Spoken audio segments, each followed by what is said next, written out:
In the winter of 1941, a sequence of decisions set a vast arc in motion across the Pacific. Choices made in rooms lined with maps, in shipyards beneath clouds of black smoke, in training halls where doctrine hardened into habit. Those choices, more than any single battle, shaped an unmistakable trajectory. Initial tactical success, followed by strategic attrition and eventual collapse. This is a cautionary account of 21 decisive miscalculations by Imperial Japan, examined not as exercises in blame, but as a study in how doctrine, culture, logistics, and intelligence can conspire to turn skill and courage into defeat. If you want the full sweep and the sober lessons at the end, stay with this through to the conclusion. And if this kind of analysis interests you, subscribe and like so future deep dives appear in your feed. The first fatal error was the battleship fixation at the expense of carrier warfare. Japan entered the war with a reverence for the battleship as the capital of naval power, a legacy of pre-war prestige and the old logic that judged fleets by armor and big guns. That reflex shaped design priorities, doctrine, and prestige assignments. Admirals measured greatness in tons of armor and the weight of broadsides. The tactical rationale was simple and culturally reinforced. Decisive fleet engagements would be the ultimate arbiter of sea power. Yet, naval warfare had already begun to shift toward air power and mobility. At Pearl Harbor, it was carrier planes, not main batteries, that swung the momentary advantage. The immediate tactical effect of the battleship obsession was twofold. Valuable air assets received less institutional support, and command structures retained biases that made them slower to adapt. Strategically, this meant Japan entered a war where its doctrine undervalued the weapon that would ultimately determine control of the sea. The image of a heavily armored hull became, in hindsight, an emblem of misallocated industrial effort. Shipyards turning out fewer carriers, while the industrial monster across the ocean built dozens. The second error was underestimating American industrial capacity. Japanese planners recognized the United States as a formidable opponent, but they miscalculated scale and elasticity. The logic behind the misjudgment was not sheer ignorance. It rested on assumptions about geographical distance, pre-war isolationist sentiment, and Japanese hopes for a negotiated sphere of influence. Tactically, the miscalculation meant that early blows, however damaging, could not impose a sustainable strategic paralysis on the United States. The immediate effect was a failure to translate tactical victories into a political settlement.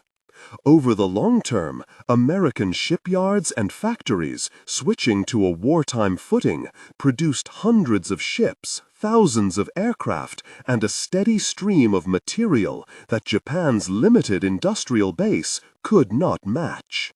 The metaphor of the sleeping giant was not merely rhetorical.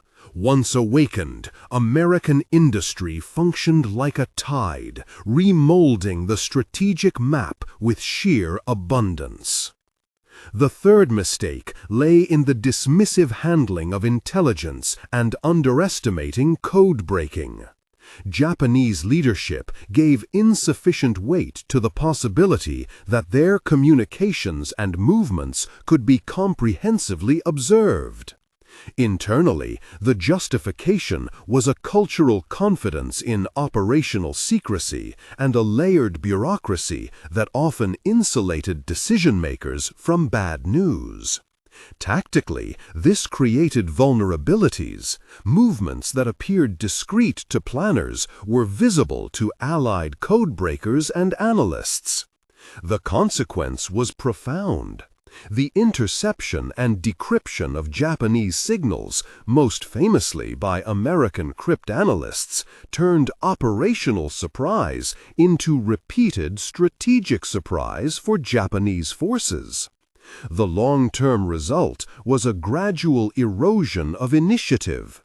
Battles that were thought to be fought on terms set by Japan increasingly unfolded on terms anticipated by its adversary. The fourth error was the operational gamble at Midway, where overreach met superior information and production resilience. The attempt to draw out and destroy the United States carrier force reflected a logic of decisive engagement. Eliminate the enemy's carriers and the strategic balance would tilt. The tactical execution, however, rested on assumptions about American dispositions and the element of surprise. What the Japanese commanders may have perceived as a bold offensive stroke became in operational reality a high-stakes bet on imperfect intelligence and on crippling the enemy in a single clutch. The immediate outcome was catastrophic loss. Carriers lost, trained aircrew gone, and a fleet's offensive capacity degraded. Strategically, Midway shifted momentum. Japan lost not just ships, but the trained human capital, pilots, officers, and maintenance personnel that could not be quickly replaced. From that point, the strategic initiative increasingly favored the Allies. The fifth error was overextension and the neglect of secure supply lines. Success in the first campaigns created a temptation to hold a wide net of conquests, islands, ports, and resource areas scattered over vast ocean distances. The rationale was both strategic and political. Territory conferred legitimacy and supplied resources such as oil and rubber. Tactically, holding these points required a network of supply convoys, escorts, and bases. Japan's merchant fleet and escort capacity, however, were never sufficient to sustain such arteries once contestation from submarines and aircraft intensified. The immediate effect became visible in months. Garrisons cut off, fuel shortages, and the cancellation of operations due to lack of material. In the long run, the islands functioned as tombs of supply, forward positions whose defense bled ships and men, while their value as strategic hubs diminished under Allied interdiction. The sixth mistake was the brutal occupation policies that generated resistance and strategic drain. Military governance in occupied territories often leaned on harsh measures and punitive reprisals, justified by a desire for control and deterrence. That logic produced tactical short-term control, but long-term instability. Populations alienated by repression furnished intelligence to resistance movements, slowed resource extraction, and required occupying forces to divert manpower to policing duties. The consequence was a war of attrition far from the main front, occupation that required soldiers more suited to garrison than to decisive operations, and the draining of political capital and logistical bandwidth. The seventh error was the doctrine of fighting to the last man, informed by honor codes and institutional norms that preferred death to surrender. The rationale lay in a cultural and military construct that equated surrender with dishonor. Commanders often assumed that such resolve would deter the enemy, or make any conquest too costly to be worthwhile. Tactically, it engendered fierce localized resistance, costly urban and island battles that consumed attackers' time and resources. Strategically, the insistence on no-surrender policies multiplied casualties, intensified destruction, and prolonged the war in ways that eroded Japan's capacity to wage modern, mechanized warfare. The eighth failing was a chronic neglect of proper air defense and civil protection. As Allied air power increased in range and intensity, Japan's preparations for air defense lagged. Planners had to choose between investing in fighter production, AA guns, early warning systems, and infrastructure hardening. The institutional impulse to prioritize offensive naval construction and frontline equipment often in effect subordinated homeland defense. Tactically, cities and industrial zones remained vulnerable to raids and eventual strategic bombing. The strategic payoff for the enemy was immense. Repeated raids reduced industrial throughput, sapped civilian morale, and demonstrated that Japan could not safeguard its wartime production base. The ninth misstep was the refusal to contemplate realistic surrender terms early enough. Politically, the leadership's rhetoric and commitments aimed at unconditional acceptance of victory or death. Diplomatically, opportunities for negotiation, however remote, were not cultivated. The tactical logic of hope and honor did not match the strategic reality of attrition. As the war turned against Japan, insistence on absolute victory narrowed options and made any eventual capitulation more destructive, psychologically fraught, and costly in human lives. The 10th error was pilot training and personnel attrition mismanagement. In the pre-war and early war years, Japanese naval aviators underwent intense, high-quality training. The logic of retaining elite cadres in combat, deploying experienced pilots repeatedly, looked reasonable in the short run, but yielded unsustainable personnel depletion. Tactically, the loss of experienced aviators could not be offset by a training program that had been calibrated to peacetime or limited attrition rates.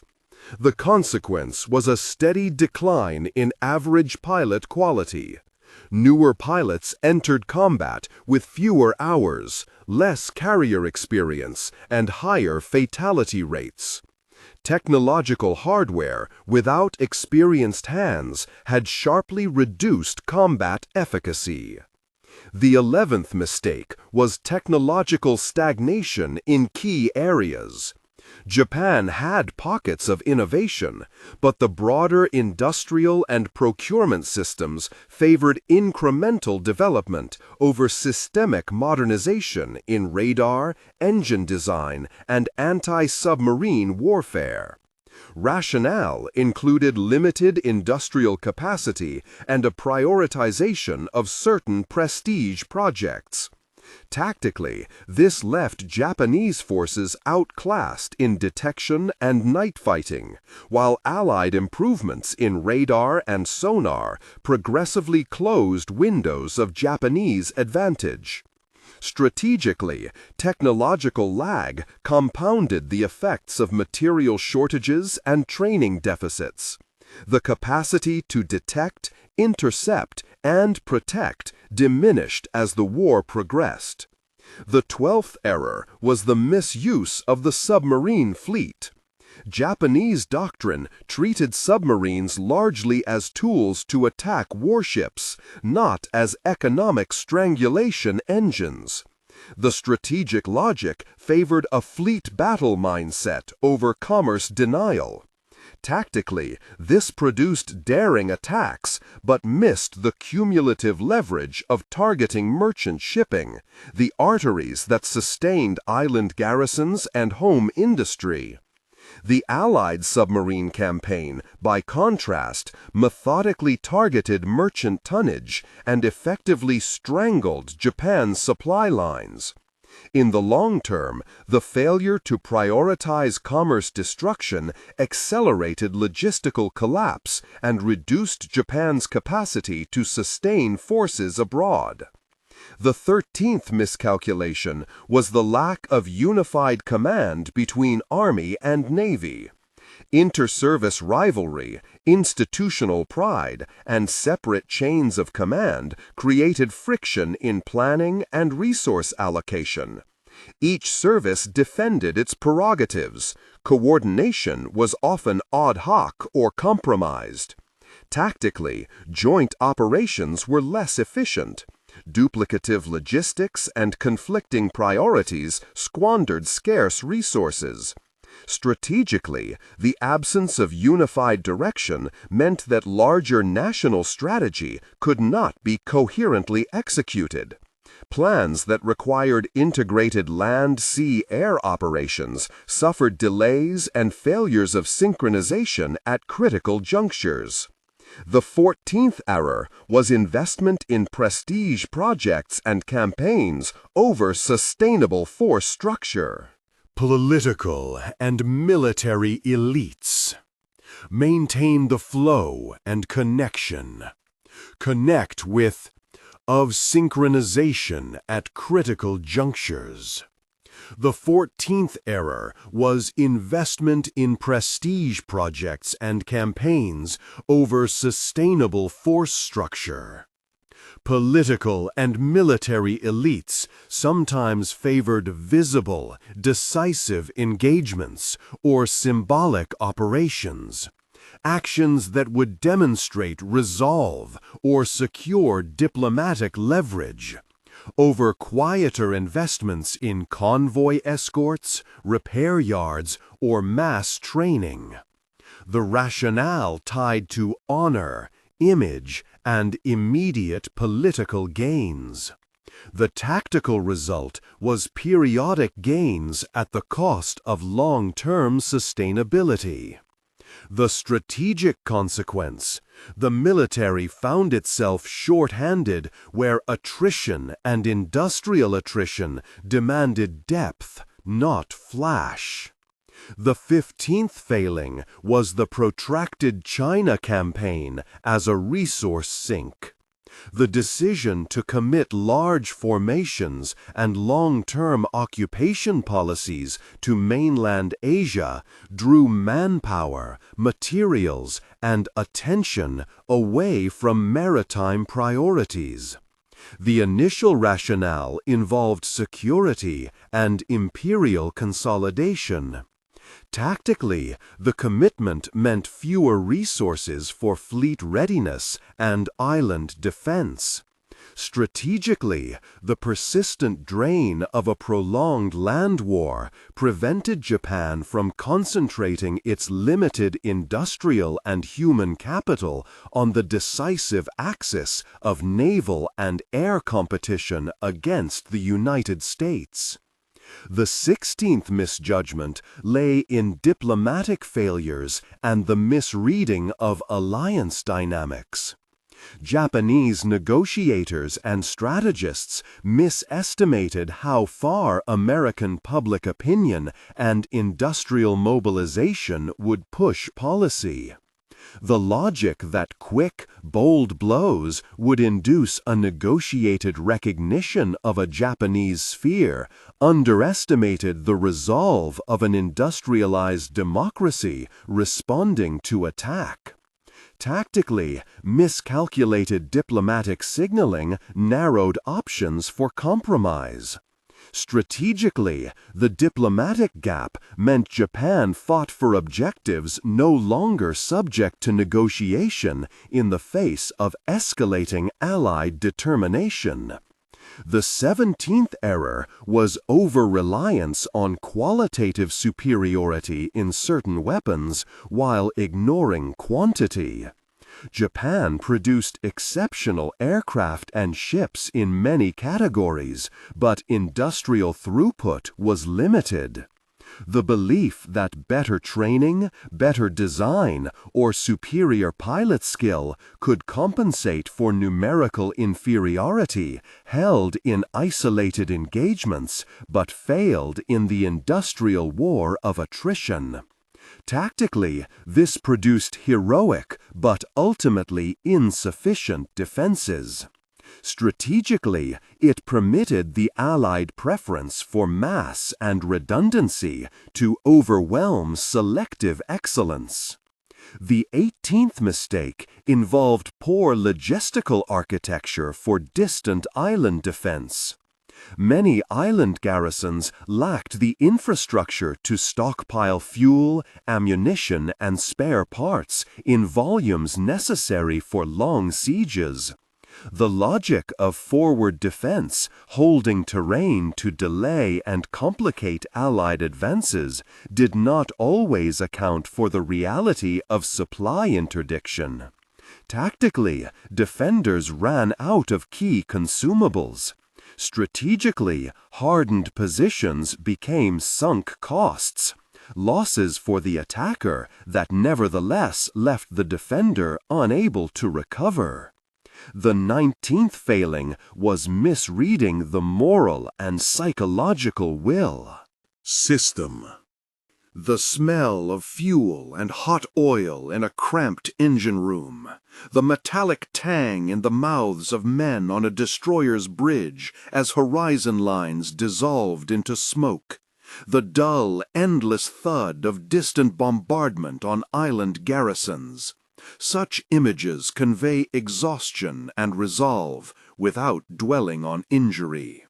When action accelerates, the sudden scream of aircraft at dawn, the brittle staccato of anti-aircraft fire, the rhythm of language shifts, short sentences, compressed verbs, a sense of immediate peril. When analysis resumes, the pace lengthens. Sentences broaden to show supply curves, policy trade-offs, and organizational inertia. Numbers and comparisons must be handled carefully. Estimates suggest that by mid-war, American shipyards could produce ships at a scale and speed that Japan's yards could not match. Allied submarine campaigns sank hundreds of thousands of tons of merchant shipping over months, and pilot attrition rates in key carrier battles removed experienced cadres faster than training pipelines could replace them. Where precise figures are uncertain, these should be read as qualified assessments rather than definitive counts. The strategic synthesis is sobering.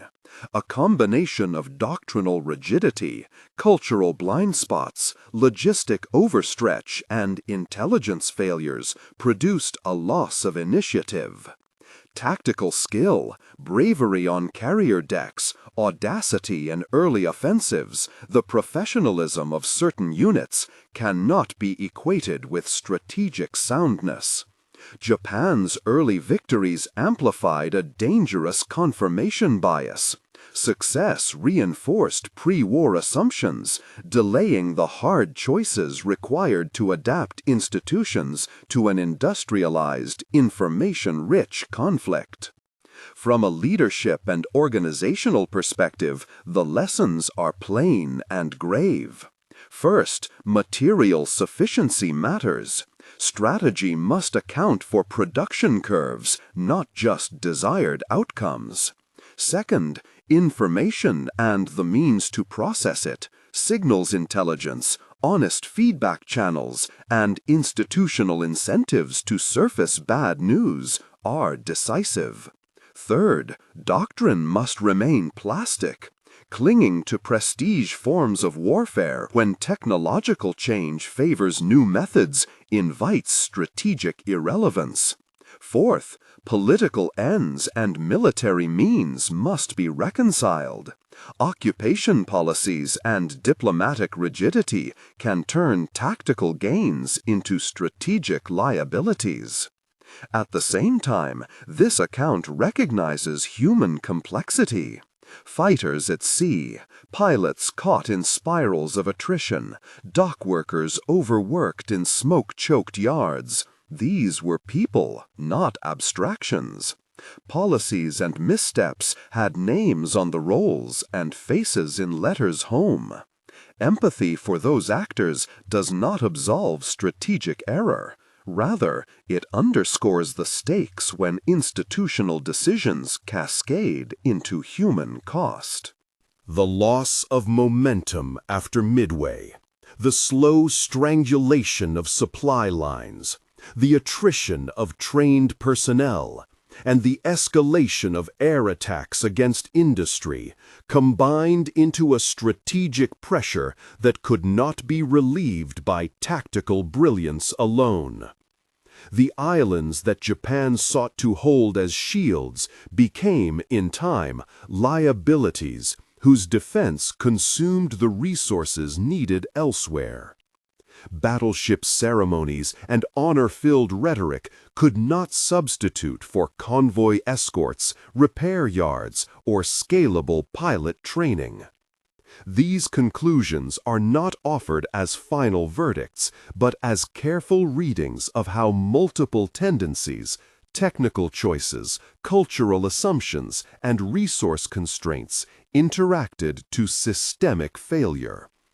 A modern strategist looking at these 21 errors sees patterns: over-concentration on prestige capabilities, underinvestment in sustainable logistics, misreading industrial rival capacity, and an institutional culture that resisted corrective feedback. As a consequence, the Pacific War became a grinding arithmetic of replacement and attrition that Japan could not win. The human stories, whether composite or attested, remain the most persuasive testimony.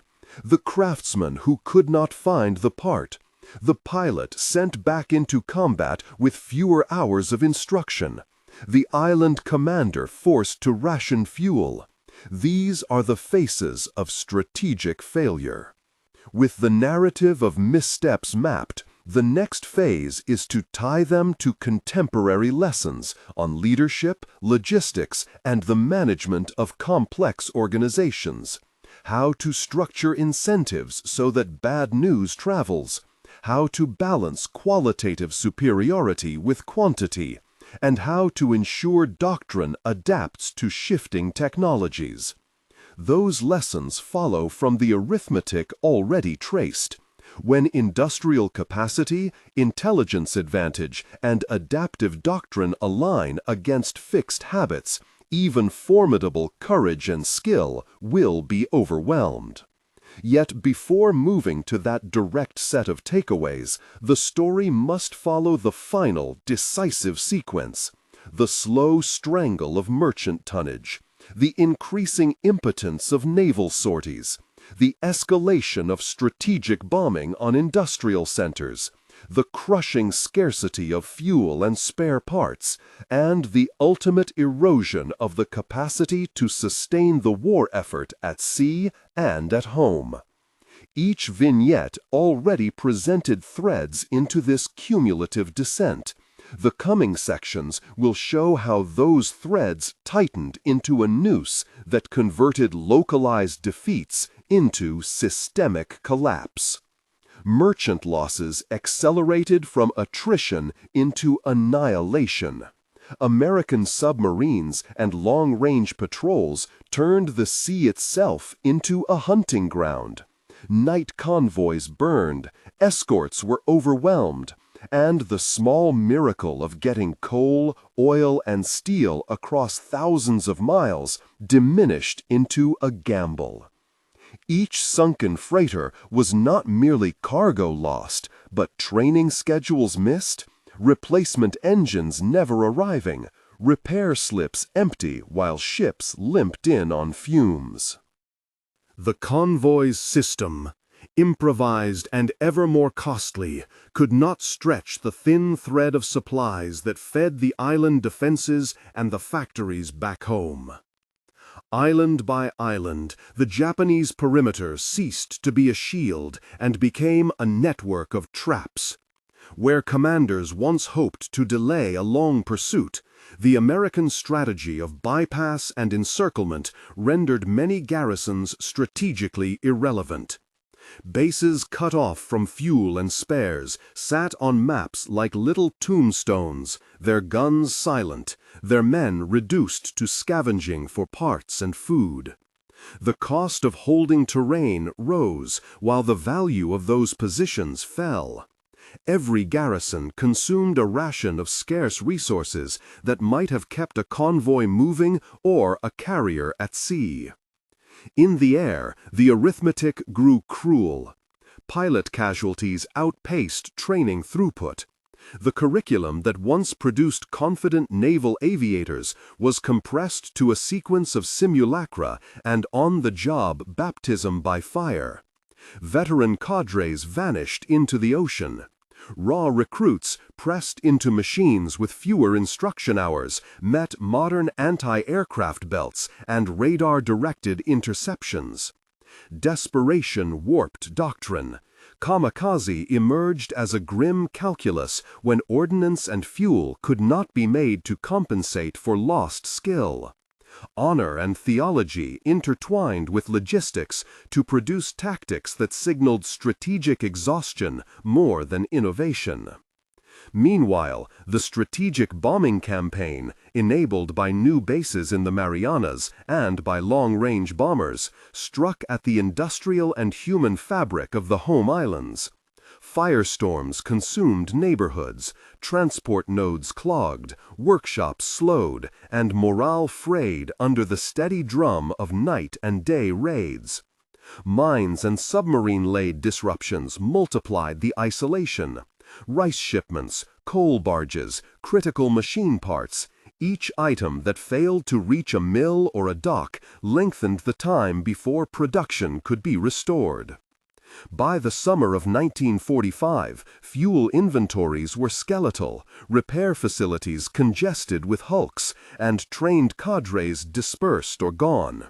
Soviet entry into the war shattered hopes of a negotiated immunity in the north.